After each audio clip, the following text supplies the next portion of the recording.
Menteri Luar Negeri Amerika Serikat Marco Rubio meminta China untuk membujuk Iran agar tidak menutup Selat Hormuz. Selama ini, perairan tersebut dianggap sebagai pintu gerbang penting di dunia untuk transportasi minyak. Pernyataan Rubio muncul tidak lama setelah Amerika Serikat menyerang situs nuklir Iran pada Minggu 22 Juni 2025.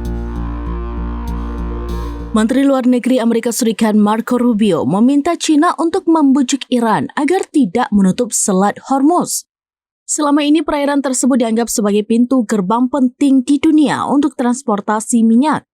Pernyataan Rubio muncul tidak lama setelah Amerika Serikat menyerang situs nuklir Iran pada Minggu 22 Juni 2025. Kepada Fox News, Rubio mengatakan, "Saya mendorong pemerintah China di Beijing untuk menghubungi mereka mengenai hal itu karena mereka sangat bergantung pada Selat Hormuz untuk minyak mereka."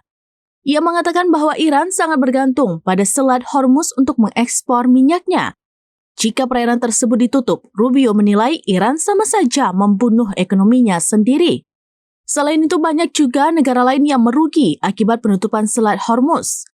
Hingga berita ini ditayangkan, belum ada respon dari Beijing maupun kedutaan besar China di Washington. Dikutip dari Al Arabiya, Selat Hormuz menjadi jalur bagi sekitar 20% minyak dan gas global. Sejumlah ekonom khawatir harga minyak dunia mengalami kenaikan tajam jika Iran menutup perairan tersebut.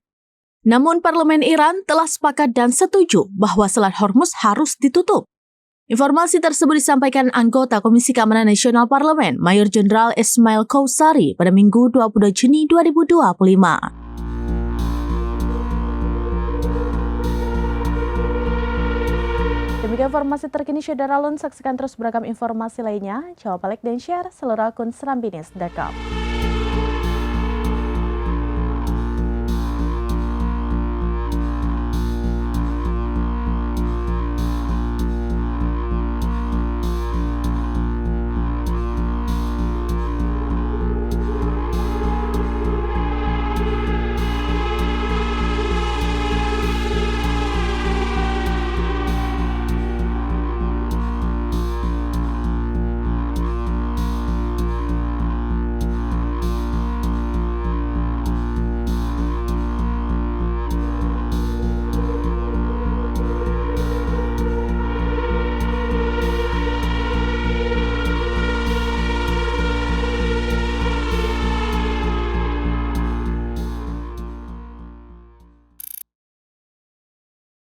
Download Tribun X sekarang, menghadirkan lokal menjadi Indonesia.